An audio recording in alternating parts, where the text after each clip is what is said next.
ভারতের এক দুর্গম পাহাড়ি হ্রদে বরফ গললেই আজও দেখা যায় মানুষের হাড়।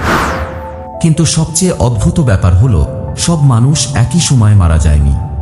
তাহলে প্রশ্নটা হলো, কেন শত শত বছর ধরে মানুষ এই একই জায়গায় এসে মারা যাচ্ছিল?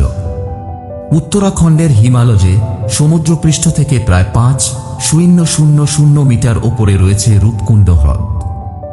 জায়গাটা এতটাই দুর্গম যে সেখানে পৌঁছানোই বেশ কঠিন।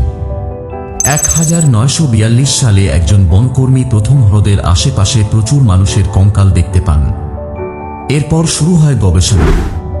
প্রথম দিকে ধারণা করা হয়েছিল হয়তো কোনো যুদ্ধ বা মহামারীর কারণে এত মানুষের মৃত্যু হয়েছিল।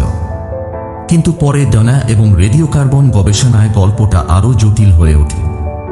গবেষকরা দেখতে পান কঙ্কালগুলোর একটি অংশ প্রায় 1,000 বছরের পুরনো, আবার অন্য কিছু মানুষের অবশেষ অনেক পরের সময়ের। অর্থাৎ তারা সবাই একই ঘটনার শিকার ছিল না। আর একটি গবেষণায় ধারণা করা হয় কিছু মানুষের মৃত্যু হয়েছিল প্রচণ্ড শিলাবৃষ্টির মতো একটি অস্বাভাবিক আবহাওয়ার ঘটনায়। কিন্তু এখানেই আসল প্রশ্ন, যদি তারা একই সময়ে মারা না যায়, তাহলে বিভিন্ন সময়ের এত মানুষ রূপকুণ্ডের মতো দুর্গম একটি হ্রদের কাছে এসেছিল কেন? আজও সেই প্রশ্নের সম্পূর্ণ উত্তর নেই।